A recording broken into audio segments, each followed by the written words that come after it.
Hare Krishna. We welcome all of our YouTube Live listeners and our listeners over Facebook Live. Welcome to all of you to this session on Sri Gitamrita. Om Namo Bhagavate Vasudevaya. Om Namo Bhagavate Vasudevaya. Om Namo Bhagavate Vasudevaya.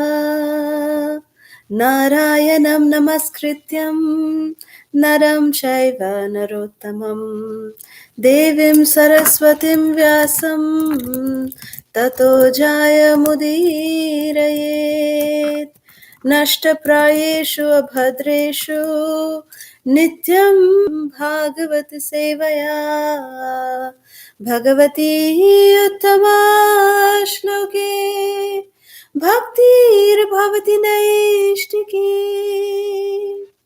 Krishnaya Vasudevaya Devaki Nandanaya Cha Nanda Gopakumaraya Govindaya Namo Namaha Nama Pankajanabhaya Nama Pankajamaline Nama Pankajanetraya Namaste Pankajangraye Hare Krishna Krishna Krishna Hare Hare Hare Rama Rama Rama Hare Hare Hare Krishna, again welcoming all of our wonderful viewers over YouTube Live and on Facebook Live. Welcome to all of you in this Sri Gitamrita session. Today we will cover, last session we had covered from chapter 4 from text 1 to text 10. Today we will continue from chapter 4, text 11 through 20. So this is chapter 4 entitled Transcendental Knowledge. Text 11. Ye yatha mam prapadyante tams tathaiva bhajamyaham mama vartmanu vartante manushya partha sarvashaha.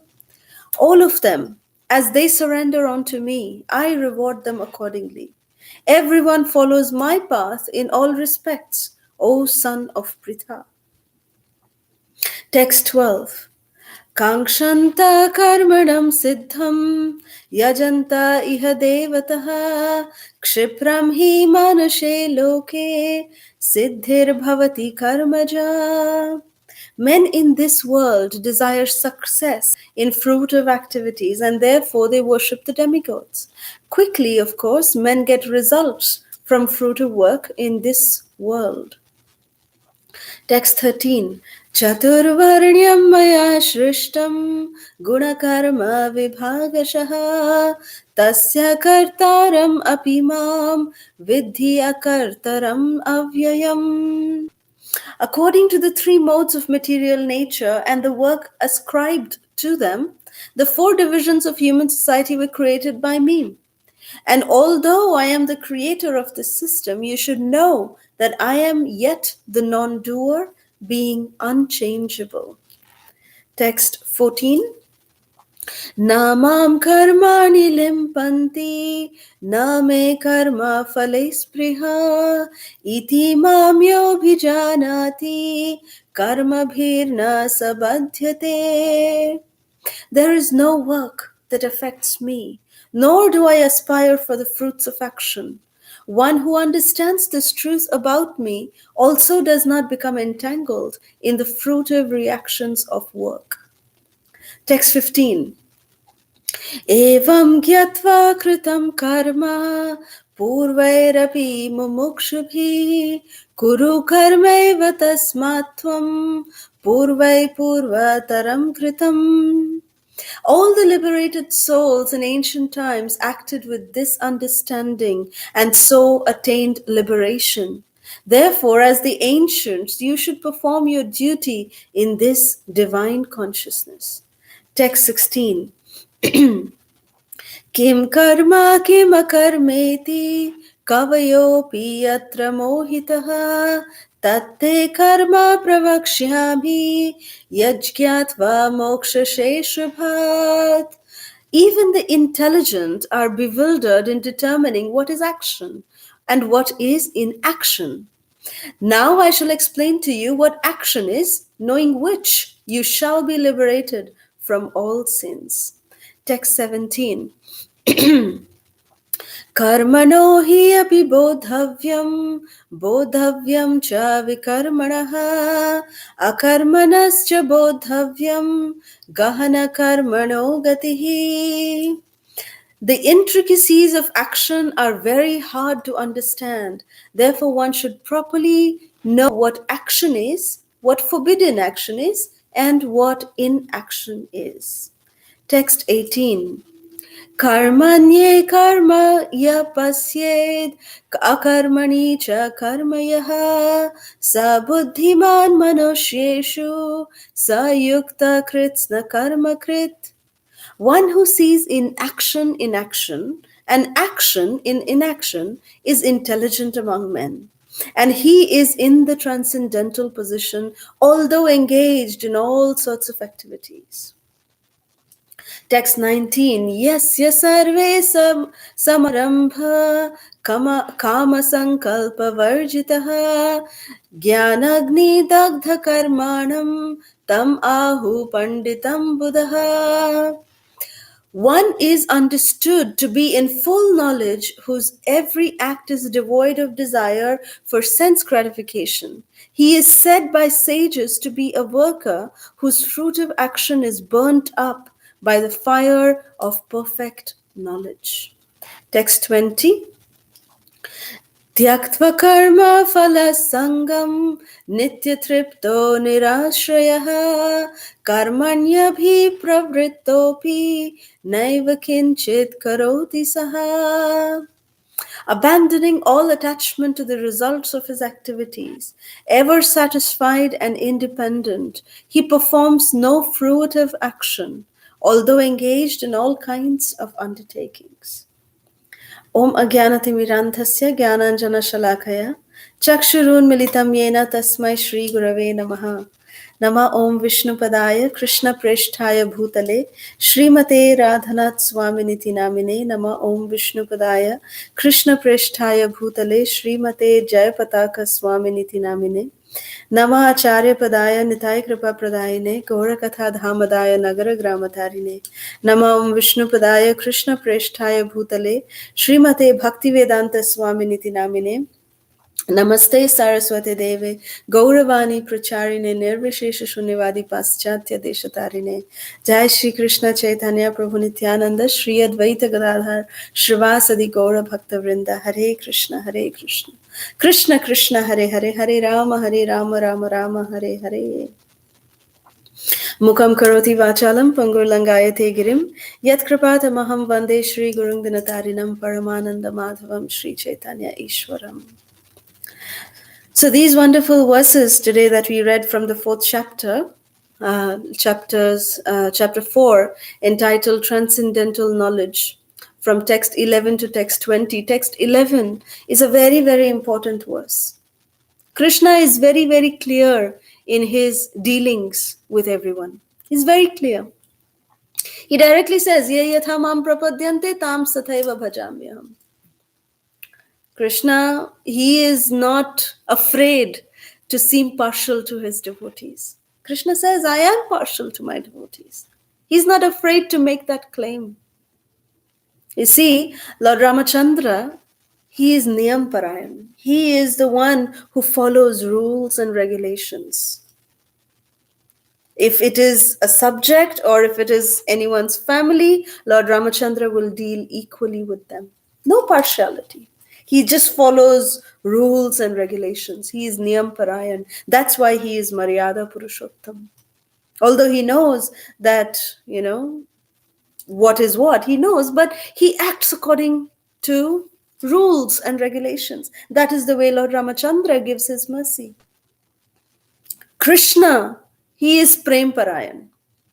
Krishna favors love. If anyone just surrenders to Krishna out of love, Krishna will forget everything else and do anything possible to side them. They will stand on the side. Krishna will always side on the side of Dharma. He will just side his devotees no matter what. No matter what. Anyone who surrenders to Krishna, anyone who just raises their arms and tells Krishna, Krishna, I am yours. You are mine. I love you, Krishna. Krishna says, I love you too. And Krishna will defy all rules and regulations. Krishna did that. He is not just saying that the devotees are dear to me and I can do anything for them. He makes Arjuna declare, Konteya pratijanihi name bhakta pranashyati. And my dear Arjuna, declare it boldly. You declare it boldly that my devotees will never perish. That this is the verdict of Krishna. Krishna says, if I declare it, if someone comes to challenge it, I might let go of my own words. Like in the battlefield of Kurukshetra, Krishna had promised that he will not take up any weapons. But when Bhishma Pitama heard that, he said, oh, I'll make sure that you take up weapons. Krishna noted that and he smiled. And for Pitama Bhishma's sake, against Pitama Bhishma, Krishna took up weapon. He charged at Pitama Bhishma with a broken wheel of a chariot. Krishna took up weapon. He went against his own word just to fulfill the word of his dear devotee Pitama Bhishma. That's why Krishna is telling Arjuna that Arjuna, you declare it boldly. Konteya pratijanihi name bhakta pranashyati. That my devotees will never perish. Because, my dear devotee Arjuna, if you declare it, then I will make sure, I will go to any extent to just fulfill that promise. We see that in the case of the Pandavas. What Krishna did, to what extent Krishna went to help the Pandavas, to stand by the Pandavas. Krishna did not follow rules and regulations. He did not follow that. Even when Bhimasena was going to kill Jarasandha, they were having a wrestling match. How Krishna helped Bhima? By showing him exactly how to slice up Jarasandha. Krishna showed with a hay that, divide him into two. Because he was actually born by joining two parts. So Krishna said the only way to kill him is that if he's separated. And then Bhima did that, and then again they came back together, the two sides. Jarasandha was not dying. Bhima was again perplexed. What is happening? So then Krishna said, okay, slice him up, throw on the other side, each side on the other. Then they won't come together. And Bhima did exactly that. How Krishna is helping the Pandavas. When the Pandavas were in exile, Duryodhana, out of his enviousness, he exiled them. He took away their kingdom with cheating them, by cheating them out of his envy. He just cheated and deprived the Pandavas from their own, Indraprastha, which first of all was, it was injustice. The way they got Khandav Prastha was injustice. The Pandavas deserved actually Hastinapur. But, Duryodhana didn't want to give them Hastinapur. So then Dhritarashtra gave them Khandav Prastha.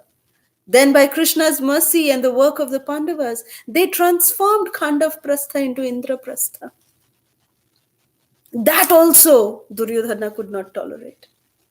And by cheating them, first of all, he insulted them, made all of them his slaves in the first dice match, insulted Draupadi, such great insults. And again, he said, no, I cannot tolerate the Pandavas. There has to be something that has to be done so that they are just away from my sight. I cannot tolerate them. That was the condition of Duryodhana. He was so envious of the Pandavas. So just to drive them away, another dice match was held. And this time the stake was that whoever is the losing party will go into exile for 12 years and the 13th year will be in incognito. If they are recognized, then again 12 years of forest life. 12 years of exile. This kind of arrangement just shows how envious Duryodhana is of the Pandavas. The Pandavas then went into exile. For what fault of theirs? They were not at fault. They did not shout on top of their voice and said that, oh, this is injustice. There is no due process followed in my case. They didn't say any of that. They just accepted and they just left for the forest. They knew Krishna is with them, and the Pandavas waited patiently for the 12 years of exile to end. And then the 13th year, but while they were in the forest, even then Duryodhana was not satisfied. He sent Durvasa Muni behind the Pandavas with his, thousands of disciples. Durvasa Muni came to see the Pandavas, and Duryodhana's intent was so ill. He was so ill motivated. He wanted that Durvasa Muni, would come there. The Pandavas will not be able to serve Durvasa Muni, and therefore the Pandavas will get cursed by Durvasa Muni. That was the motivation of Duryodhana, ill motivation of Duryodhana. How much envy he had. But when Durvasa Muni came, Krishna manifested there. And that one grain of rice he just accepted. And he had half the grain of rice, and the other half he satisfied the whole world, including Durvasa Muni and his thousands of disciples. That is Krishna. So Krishna was standing by with his devotees, the Pandavas. 12 years the Pandavas struggled in forest. They are kings and queens. In the forest, such hardships they were undergoing. Then in that 1 year of incognito, how much difficulty were each of the Pandava brothers, and Draupadi, who had millions of servitors, who would take care of her, she became a servant, a maid servant for the queen of Virat. That is how, humble positions the Pandavas took. And they waited for 13 long years. Justice was not served to them immediately. They had to wait. But they waited because they knew that they were on the side of Dharma. They knew that. They knew that Krishna is on our side. And Krishna, when the 13th year was over, they all wanted to go into the battle, but Krishna said, wait. Let me go and try. Let me go as a Shanti Doot, as a messenger of peace. Krishna took that position also for his dear devotees. How much of love Krishna has for his devotees, that Krishna came as a peace messenger for his devotees. And at that time he was insulted. He was insulted by Duryodhana, that by saying that I will not give them enough land that goes through the eye of a needle. When Krishna asked for 5 villages, this was the response Krishna got from Duryodhana. And then he said, okay, let's meet on the battlefield. Duryodhana said, let's meet on the battlefield. Then the battle started. And then how Krishna became the chariot driver of Arjuna. Such a humble and meek position for his devotee Krishna took. That just to be subservient to his devotees, Krishna took that position of being the Sarathi. He became Partha Sarathi. He became the chariot driver of his dearly beloved friend and devotee Arjuna. That is Krishna. And then in the battlefield, in the end, when Duryodhana was having his final battle with Bhima, Krishna knew very well that Duryodhana had, by the evil acts of Duryodhana, he had, compelled himself that he is going to die. And Bhimasena, he had promised that he's going to break the thighs of Duryodhana because he had motioned Draupadi to come and sit on his thighs. That was the promise that Duryodhana had taken. Bhima had taken. And they were both engaged in, fighting with Gada. And Gada fighting has some rules, some regulations, that it cannot go, the Gada cannot hit below the waist. But Krishna said, no, Bhima, you hit him. Krishna defied the rules. What to speak of this rule of just a mere battle? Krishna defied the laws of nature for his devotee Arjuna. When Abhimanyu was killed in such a horrific way, it was not a Kshatriya chivalry the way Abhimanyu was killed. He was attacked by so many Maharathis and he was killed in Chakravyuha with so much injustice. He was, without any weapons. Abhimanyu was just he was a 16-year-old boy. Young boy, he was killed like this by great, powerful, warriors. He was killed, surrounded and killed. Injustice, total injustice. So what did Krishna do the next day? Arjuna had promised that if I don't kill Jayadratha the next day, then I am going to take Agni Samadhi. I am going to enter the fire. And Krishna, to protect his devotees, Krishna defied even the laws of nature. That day, Jarasandha was protected with such he was inside the lotus vyuha of Dronacharya. Jayadratha was protected. He was in the innermost whirl of that lotus vyuha. It is called Padma Vyuha. So he had so many people surrounding him, Jayadratha protecting him in different layers like the petals of the lotus. So Jayadratha had to be called out. So in order to do that, Krishna just motioned to Suryadev. Set for a minute. Just set. And the clouds immediately covered the sun god. As soon as the clouds covered, everyone in the Kaurava army, they got so happy, so blissful that, oh, Arjuna, now you have to die. You have to die, Arjuna. And then Jayadratha was rejoicing, oh, I'm going to live, and Arjuna, you better take Samadhi. You just go and enter the fire. And Jayadratha was laughing, and he was coming out of the Kamal Vyuha, of the Padma Vyuha. Then as soon as he came out of that Vyuha, Krishna again motioned to the sun god. The clouds went away. The sun god revealed himself. And Krishna said, Arjun, here is the sun god. There is Jayadratha. Shoot. Kill him. And Arjuna immediately killed Jayadratha. So this is what Krishna does for his devotees. Krishna defies the laws of nature for his devotees. That is how dear the devotees are to Krishna. So that's why Krishna, he is Prem Parayan. Where it comes to his devotees, when Krishna was invited, when he came as the messenger of peace, as the Shanti Dut, Duryodhana invited, he thought that he could bribe Krishna.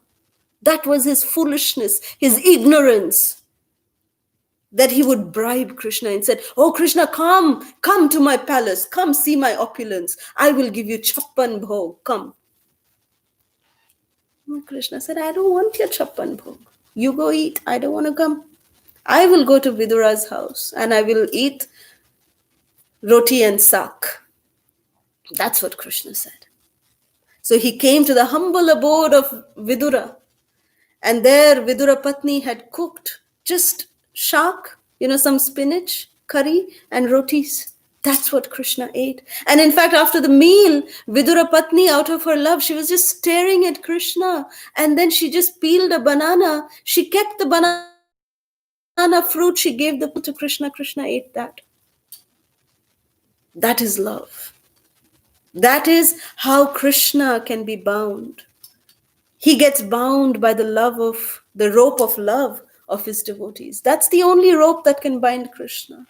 Nothing else can bind Krishna. Neither our jnana, neither our karma, neither our birth, neither our, any other qualification. We can think that we can conquer Krishna. No way. Only by bhakti. Only by loving devotion can we conquer Krishna. Can we tie Krishna in our heart, that Krishna will not be able to escape. We should bind him, just like Mother Jashoda bound baby Krishna. with the rope of her love. In that same way, we must bind Krishna with the rope of our love and make him captivated in our heart. That is Krishna. He is Prem Parayan. And Lord Chaitanya Mahaprabhu, he is Sri Krishna himself. So he definitely has prema in him. But Mahaprabhu is a combination of two personalities. It is Sri Krishna who has come with the mood and the complexion of Mahabhav Swarupini Srimati Radha Thakurani. So Krishna, when he is combined with Srimati Radharani, he manifests not only prema, but he also manifests kripa, mercy, unconditional mercy.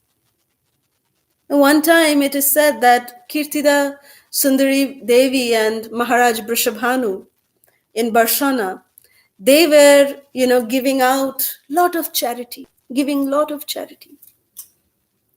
And they had made an announcement that everyone should come with some patra, with some, like a collecting bowl to, take whatever in charity they were giving. And Srimati Radharani was standing there next to her parents when Vrishabhanu Maharaj and Kirtida Devi, they were, distributing some prasad as charity to all the people of Braj.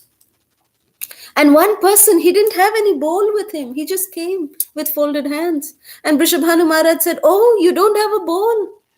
How will you take? You don't have any patra. How will you take the mercy? How can I give you the charity? So please go and bring a patra. Bring a bowl." So Srimati Radharani, she did not like that concept. Srimati Radharani's mercy is so great. She said, whether they are patra or whether they are kupatra, whether they have a bowl or whether they do not have a bowl, mercy is unconditional. They have to be given the mercy. That is Srimati Radharani's mood. And at that very moment, Srimati Radharani had decided that in Kali Yuga, she will come along with her beloved Sri Krishna. And she is not going to discriminate that who is qualified, who is not qualified, who is patra, who is kupatra. She will just give the mercy. That is Kripa Parayan. That is Sri Chaitanya Mahaprabhu, Gauranga Mahaprabhu, combination of Prem Parayan and Kripa Parayan. Combination of Srimati Radharani and Sri Krishna. That is Sri Chaitanya Mahaprabhu and Lord Nityananda Prabhu, who is Adi Guru. Lord Chaitanya, he is saying that you come to me and you just, ask. Just ask for this blessing.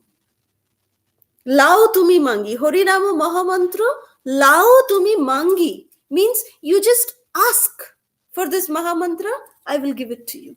That is Lord Chaitanya's mood. But what is Lord Nityananda's mood? Even if you don't ask for it, I am here to give you. Even if you beat me up, I will still give it to you. That is Lord Nityananda's mercy. So he is Param Kripa Parayan. He is Ahaituki Kripa Parayan. Without any cause, Lord Nityananda is giving mercy. Even when we are not asking for it. Even if we beat Lord Nityananda up. That is Nityananda Prabhu. Madhai, he struck Lord Nityananda. Blood was oozing out from Lord Nityananda's forehead.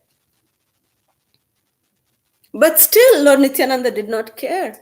And he just said, please, Madhai, just chant. Chant the names of Krishna. That is the mercy of Lord Nityananda. Whether anyone is deserving, whether anyone is not deserving, whether anyone is asking, whether one is running away, Lord Nityananda says, come, take the mercy. That is Lord Nityananda. That is Adi Guru, Sri Nityananda Ram.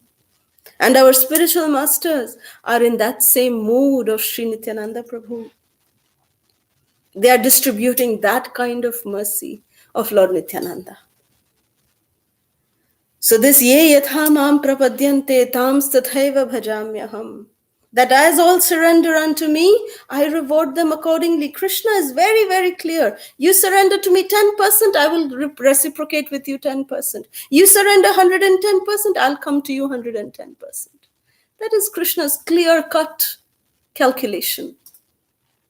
But we in Kali Yuga are so fallen that this is also not enough for us. We need this ahaituki kripa coming from, Sri Nityananda Ram and manifesting in the form of the mercy of Sri Guru, who is reaching out to us and just, spoon feeding the mercy to us.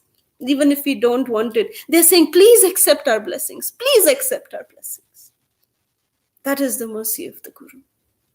So at least now we should open our hearts and just receive this mercy coming down from Sri Krishna. That's all we have to do. So with this, we move to the next verse. Text 12, Krishna is saying that men in this world desire success in fruitive activities and therefore they worship the demigods. Quickly, of course, men get results from fruitive work in this world. Kshipram hi manushe loke, very quickly. That when we worship the demigods are just like shopkeepers. They will not see what is good for us, what is bad for us. They'll just give. But Krishna, he knows what is good for us. He knows what may be bad for us. So Krishna may sometimes temporarily take some things away. But Krishna never keeps that with him. He gives back millions of times more. Just like how Krishna reciprocated with the fruit-selling lady in Vrindavan. Once this old lady, she came with fruits, laden in her basket, fresh fruits, juicy fruits. And Krishna, he was just a tiny baby at that time, just learned how to walk. And he had seen his Maya Yashoda, buying foodstuff, buying different commodities in exchange for certain things. Those days, the barter system was very common.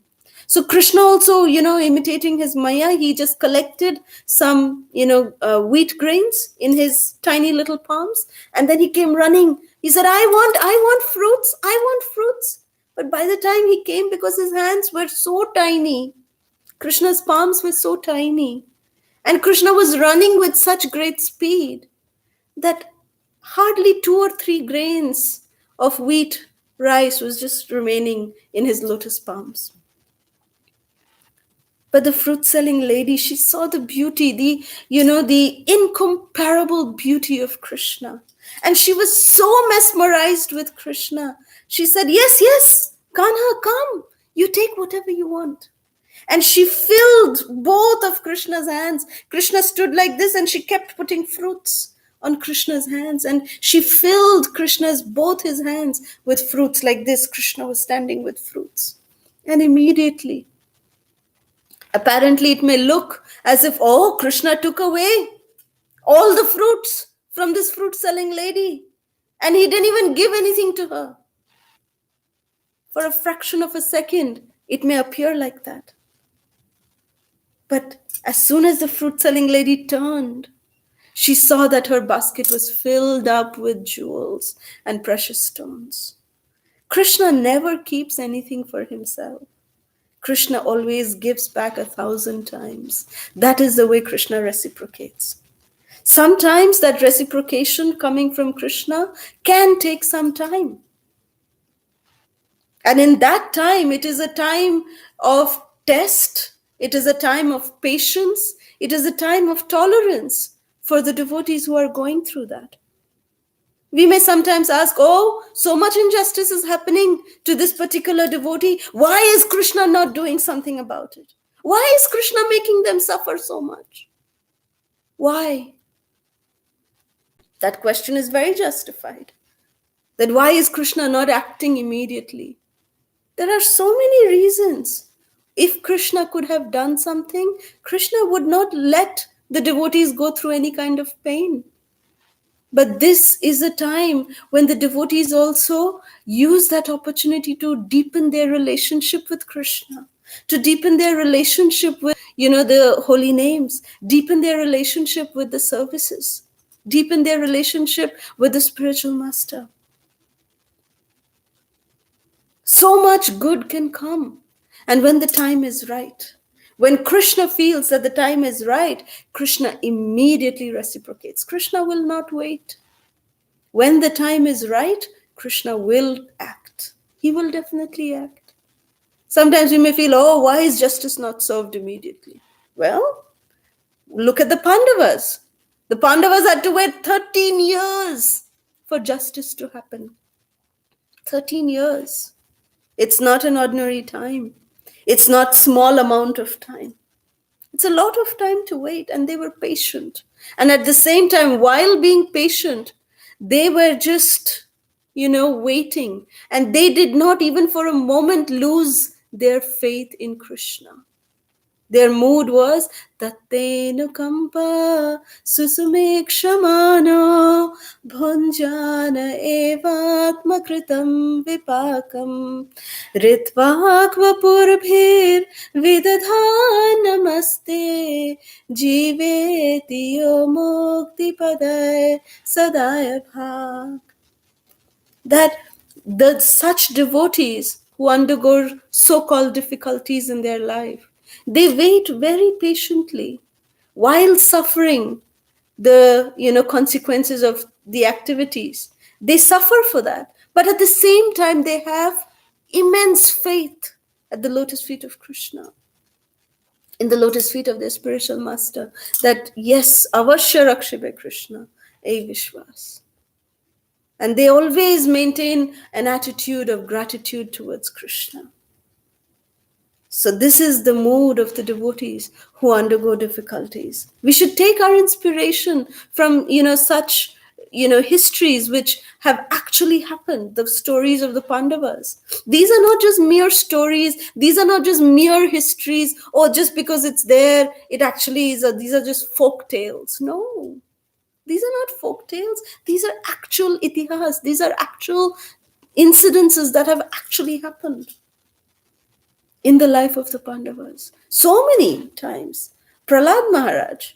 How much, difficulty did Prahlad Maharaj go through before Lord Nrsimhadev actually appeared? The first time when Prahlad Maharaj was dumped into a pit of snakes, Lord Nrsimhadev could have come out immediately and just, slain Hiranyakashipu right there.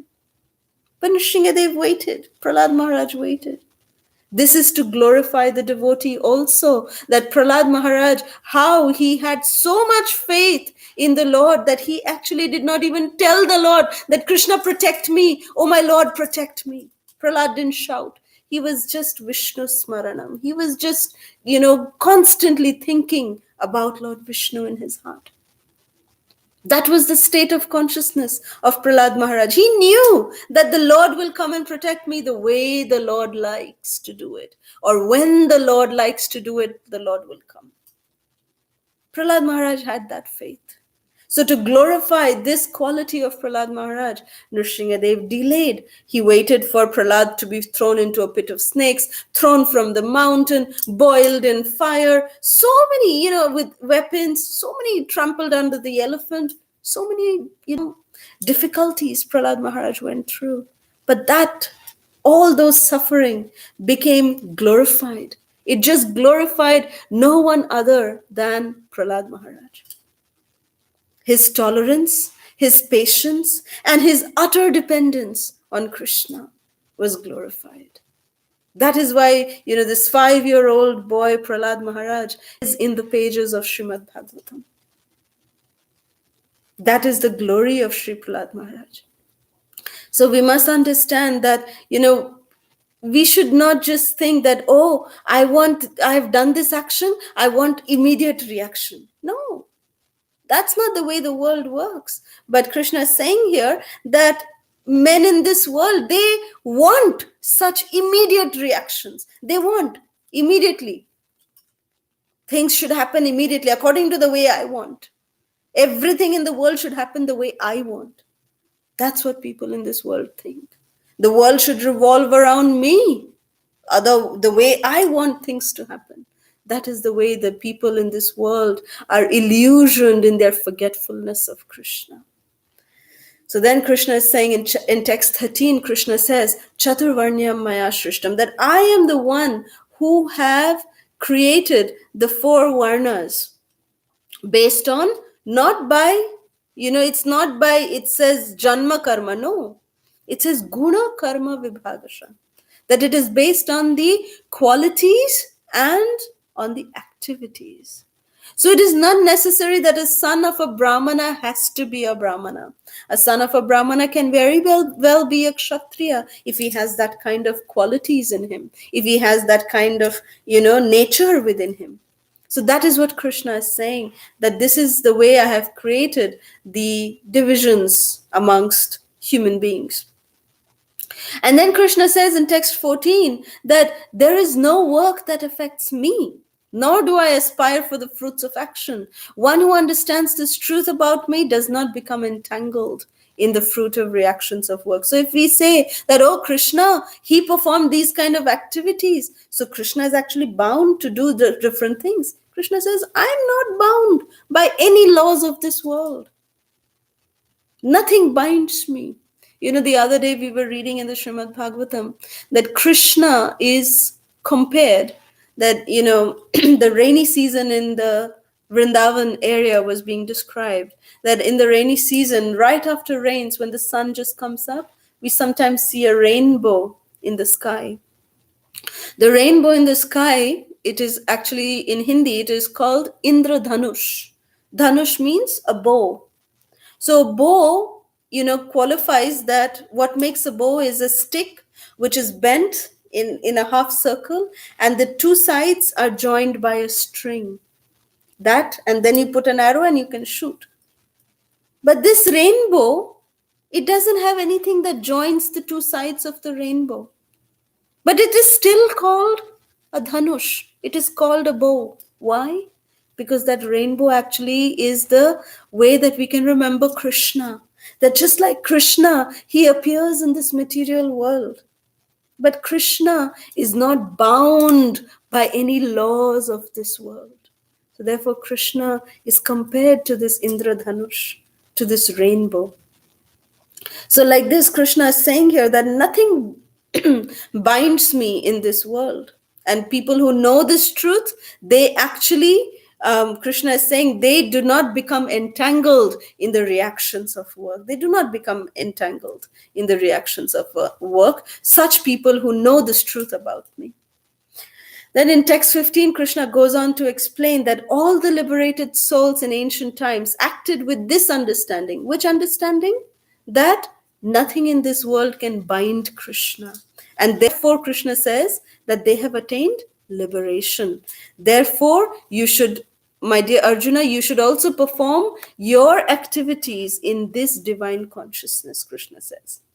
So then Krishna goes on to explain in text 16 that how Arjuna's next question could have been that how, Krishna, how can I act in that divine consciousness? So then Krishna is explaining that even the intelligent are bewildered in determining what is action and what is inaction.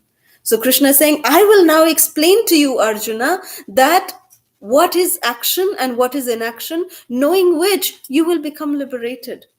So Krishna is explaining something very, very important, but yet very simple.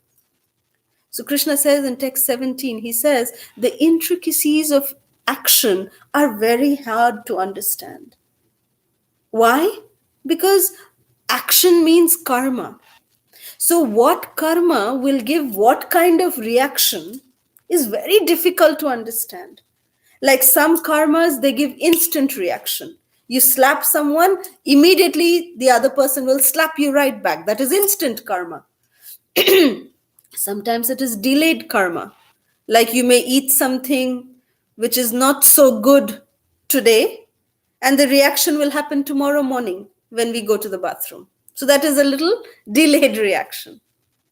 Then some reactions are even more delayed.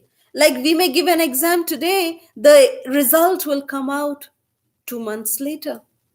That is even more delayed reaction. So what action we are performing today, we do not know when the reaction will come out. That is what Krishna Chaitanya. That is why Krishna is saying that the intricacies of action are very difficult to understand. This is the laws of karma. That every action has an equal and opposite reaction. This is a law of karma. But when will that action come? When will the reaction come? That is very difficult to say. It cannot be pointed and said, oh, this reaction is coming because of that karma that we have done. It's very intricate. So then Krishna continues to say that therefore one should know properly what action is, what inaction is, and what forbidden action is, Krishna says. So text 18, Krishna is saying that one who sees inaction in action and action in inaction is intelligent among men, and he is in the transcendental position. This can be a little confusing when we hear it first time, but Krishna is explaining a very simple philosophy. Inaction means, action means, let's see, understand what karma is. Karma or action means you do a certain activity and you get a certain reaction for that. Forbidden action is you do negative activity, which is, really going to give you bad results. Forbidden activities. You know that the reaction is going to be really, really bad. That is forbidden action. What is inaction? Inaction means akarma. Akarma means that we do action, but we do not get any reaction. That is the secret of doing karma in such a way that we do not get any reaction. That is the beauty of, while we are staying, in this world. Srila Prabhupada gave a very beautiful example to understand this. If you see a coconut, if you take a coconut, which is, not dry coconut, a ripe coconut, if you shake the coconut from inside, you can hear the water also.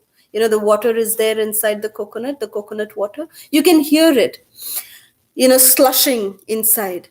And you know for sure that the coconut flesh is very much stuck to the shell of the coconut. But if you take a dry coconut and if you shake, you will hear no slushing sound of any liquid. Rather, you will hear ghad, ghad, ghad, ghad, ghad. Why? Because the shell of the coconut is detached. The flesh of the coconut has become detached from the shell of the coconut. And it is still inside the entire big coconut, but it has become detached. So that is how we explain, Srila Prabhupada explains that while being in this material world, we perform our action in such a way, we perform karmas in such a way that we do not get any reaction. That is our karma. So we may be, akarma means acts in Krishna consciousness. Means we act, but we give the result to Krishna. We offer the result to Krishna. That is our karma. We do not keep the results for ourselves. That is our karma. So externally, if we see the actions of a devotee and of a non-devotee, both their actions may be very similar, but the reactions will be very, very different. That is the difference between action in inaction and inaction in action. So it's very simple to understand that a non-devotee also goes to the market to buy some fruits and vegetables. And a devotee also goes to the market to buy some fruits and vegetables. The non-devotee is thinking that, oh, look at this. There's mangoes right now. Nice fresh mangoes. Oh, my family, I need to buy this for my family. Whereas a devotee, he may be also buying mangoes, but the devotee thinks, oh, this is fresh mango from the season. This is fresh in the season. I should buy some for Krishna. I will offer it to Krishna. And then I will give it to my family. That is akarma. So whatever actions we do it in Krishna consciousness. That kind of karma yields no reaction. So acting in such a way that does not have any reaction is akarma. And that is what Krishna is proposing here in this chapter, in these verses. Like in text 19, Krishna continues to say that one is understood to be in full knowledge whose every act is devoid of desire for sense gratification. You see, that a person who acts in akarma, he doesn't act for sense gratification. That, oh, I'm doing this for me, for my family, or my extended sense gratification, for me, my family, for my friends. That is extended sense gratification. So that is in the line of karma. But when we try to please the master of the senses, Rishikesha, Rishikena Rishikesha Sevanam Bhakti Uchyate. That when we try to satisfy the master of the senses, that is Krishna, that kind of act is param, that is beautiful, uchyate, that is the topmost kind of work, topmost kind of devotional service. And that kind of act does not yield any reaction. That's what Krishna is saying in text 19, that one is understood to be in full knowledge whose every act is devoid of sense gratification. He is said by the sages to be a worker whose fruitive action is burnt up by the fire of perfect knowledge. So that kind of person is still working, but he is the results is burnt up, because there is no resultant reaction to such kind of work. That is what Krishna is saying. That is what akarma is, and that is what, a Krishna conscious person acts in that way. Text 20, the final verse for today, Krishna is abandoning all attachment to the results of his activities, ever satisfied and independent. He performs no fruitive action, although engaged in all kinds of activities. So Krishna is saying that no, this is in response to Arjuna's question, Arjuna's argument that he gave in chapter 1 to Krishna, that Krishna, I will give up. I will give up my Kshatriya dharma. I will take up a begging bowl, and then I will go into the forest. I will just do that. I'll live my life by begging. So Krishna is saying in response to that my dear Arjuna, if you think that by not doing any action you will yield no reaction, you're an illusion. That's not how it works.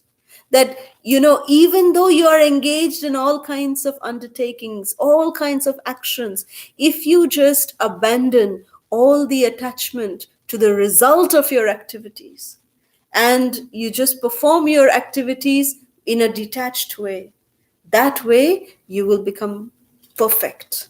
That is the way we can become perfect. That is what Krishna is teaching here. That when we engage in Krishna karma, akarma is also called as Krishna karma, because we are not keeping the results of our actions for our own sense gratification. We are using it in the service of the master of the senses, Rishikesha. We are using it in the service of the devotees. We are using it in the service of Guru and Krishna. So with this, we will end our session today. If there's any questions, comments, or reflections, we can take that now.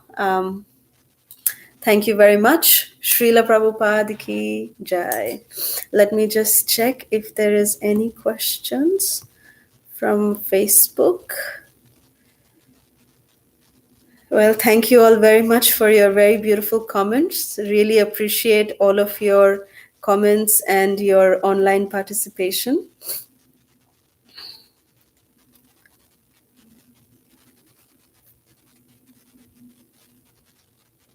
Thank you all so much. So I believe there is no more questions. Thank you so much for your association. We will see you again next week, same time, for the continuation of this session.